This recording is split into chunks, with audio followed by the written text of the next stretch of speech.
Hello everyone, welcome back to my YouTube channel. My name is Shivani और ये होने वाला है एक लेट नाइट स्टडी व्लॉग। तो आज मैं रात में पढ़ रही हूँ क्योंकि दिन में मुझे कुछ काम था जिसकी वजह से मुझे बाहर जाना पड़ गया। तो आज मैं पूरे दिन कुछ भी नहीं पढ़ पाई। तो मुझे ऐसा लगा कि मुझे अपनी यूपीएससी की जो पढ़ाई है उसे तो कंटिन्यू रखना ही है। मुझे कुछ ना कुछ तो ज़रूर पढ़ना है आज, वरना मुझे एक चैन की नींद नहीं आने वाली। मैं सिर्फ यही सोचती रहूँगी कि काश मैंने उस टाइम पढ़ लिया होता। तो मुझे ये रिग्रेट नहीं चाहिए था। तो मैंने सोचा भले ही मैं 2-3 सब्जेक्ट से क्यों ना पढूं, पर मैं अपना स्टडी रूटीन कंटिन्यू ज़रूर करूँगी। तो आज मैंने 4 सब्जेक्ट्स लिए हैं। सबसे पहले मेरे पास है इंडियन पॉलिटी की बुक, उसके बाद मैंने ली है इंडियन इकोनॉमी, फिर मैंने रखी है अपने साथ जीसी लियोंग की बुक और लास्ट में मेरे पास है इंटरनल सिक्योरिटी की बुक। तो ये 4 सब्जेक्ट्स मेरे टारगेट हैं। तो मैंने ये सोचा था कि अगर मैं इनमें से 3 सब्जेक्ट्स भी कंप्लीट कर लूँगी तो मुझे एक चैन की नींद आ जाएगी, और अगर उसके बाद मैं बहुत ज़्यादा टायर्ड फील करने लग गई या मुझे नींद आने लग गई तो मैं 3 सब्जेक्ट्स के बाद ही सो जाऊँगी। तो मैंने सबसे पहले स्टार्ट किया इंडियन पॉलिटी से। तो जैसा कि मैं हर सब्जेक्ट में करती हूँ, मैंने सबसे पहले देखा कंटेंट्स और उसके बाद मैंने डिसाइड किया कि आज मैं पढ़ूँगी चैप्टर नंबर 39, जो कि है म्युनिसिपैलिटीज़ का चैप्टर। तो मैंने इससे पहले इलेक्शन से रिलेटेड जितने भी चैप्टर्स थे उन्हें फिनिश कर लिया। तो मैंने सोचा क्यों ना अब एक नया टॉपिक स्टार्ट किया जाए जिसमें मैं अलग अलग गवर्नमेंटल बॉडीज़ वगैरह के बारे में पढ़ूँगी। तो आप में से बहुत सारे लोग मुझसे कमेंट करके पूछ रहे थे कि मैंने क्या इस साल का प्रीलिम्स का पेपर दिया था या नहीं दिया था। तो इस साल का जो प्रीलिम्स का पेपर था मैं उसमें अपीयर नहीं हुई क्योंकि इसके बहुत सारे रीज़न्स हैं। तो सबसे पहले आफ्टर 12th मैंने ये डिसाइड कर लिया था कि मुझे यूपीएससी की प्रिपरेशन करनी है। पर जब मैंने कॉलेज में एंटर किया तो कॉलेज के फर्स्ट ईयर में मैं बिल्कुल भी प्रिपरेशन नहीं कर पाई, क्योंकि मुझे बिल्कुल भी आइडिया नहीं था कि कैसे स्टार्ट करना है, क्या प्रिपरेशन स्ट्रैटेजी होनी चाहिए, कौन कौन सी बुक्स लेनी चाहिए और बहुत सारी ऐसी चीज़ें हैं जो एक बिगिनर को नहीं पता होती हैं। तो सेकेंड ईयर में आके मैंने यूपीएससी के एग्ज़ाम को समझा कि क्या अप्रोच रहनी चाहिए हमारे टूवर्ड्स यूपीएससी एग्ज़ाम, और मैंने बहुत सारी रिसर्च वगैरह भी की ताकि मुझे सारी चीज़ें अच्छे से समझ आ सके और मैं अपनी प्रिपरेशन अच्छे से स्टार्ट कर सकूं। तो सेकेंड ईयर में मुझे जब भी टाइम मिलता था मैं ये चीज़ करती थी, और तब मेरे पास कोई स्टैंडर्ड बुक्स भी नहीं थी। पर कॉलेज के थर्ड ईयर में आते आते मैंने अपनी स्ट्रैटेजी बना ली थी। मैंने अपनी जो स्टैंडर्ड बुक्स थी वो ले ली थी, मैंने सारी एनसीईआरटीज़ वगैरह अरेंज कर ली थी, और ये भी देख लिया था कि अगर मैं ऑनलाइन टेस्ट सीरीज़ लगाऊंगी तो कौन से इंस्टीट्यूट के लगाऊंगी, कौन से सब्जेक्ट के लिए, कौन से जीएस पेपर के लिए कौन से टेस्ट सीरीज़ बेस्ट रहेंगी।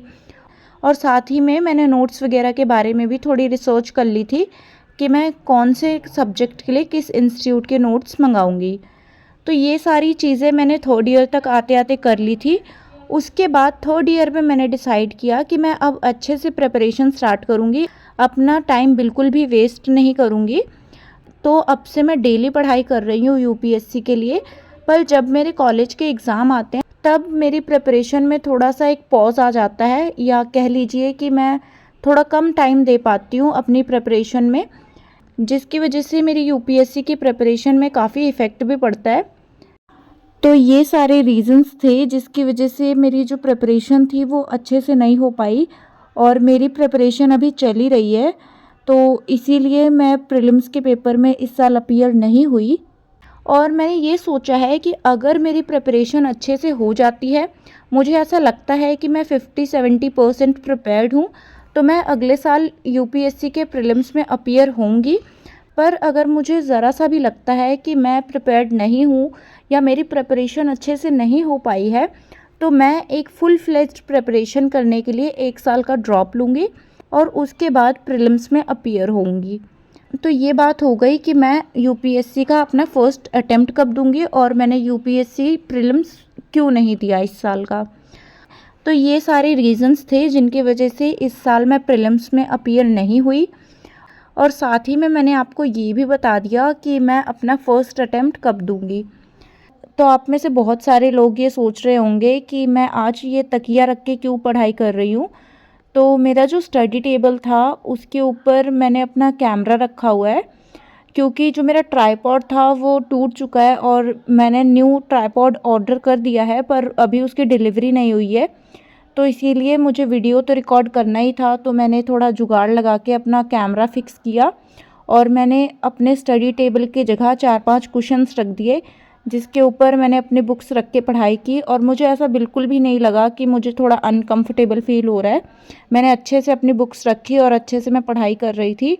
और जैसे ही मेरा ट्राइपॉड आ जाएगा मैं आपके लिए और भी ज़्यादा अच्छे अच्छे वीडियोज़ लेकर आऊँगी, जिससे आप लोगों की भी मोटिवेशन बनी रहेगी और मुझे भी मोटिवेशन मिलेगी कि मैं ज़्यादा से ज़्यादा सब्जेक्ट्स कवर करूँ एक दिन में, ज़्यादा से ज़्यादा मेरे डेज़ प्रोडक्टिव जाएं और मैं अपनी यूपीएससी की तैयारी और भी ज़्यादा अच्छे से कर सकूं।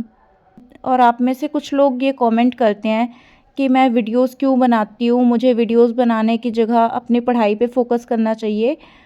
तो सबसे पहले तो मैं कहना चाहूँगी कि थैंक यू सो मच आपके कंसर्न के लिए।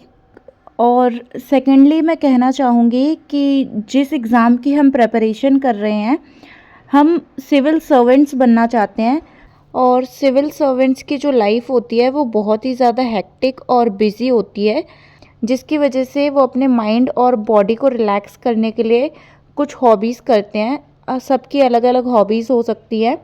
तो एक एस्पिरेंट के लिए और एक सिविल सर्वेंट के लिए दोनों की लाइफ में हॉबीज़ होना बहुत इम्पॉर्टेंट है, ताकि वो अपने माइंड और बॉडी को रिलैक्स कर सके।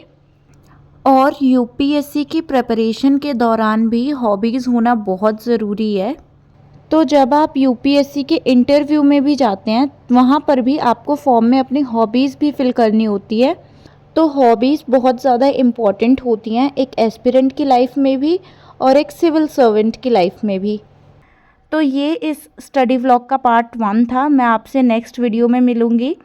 I hope you liked this video. Please share it with your friends and don't forget to subscribe my channel. And if you have any doubt or query, you can ask me in the comment section below. Thank you so much for watching. Have a nice day.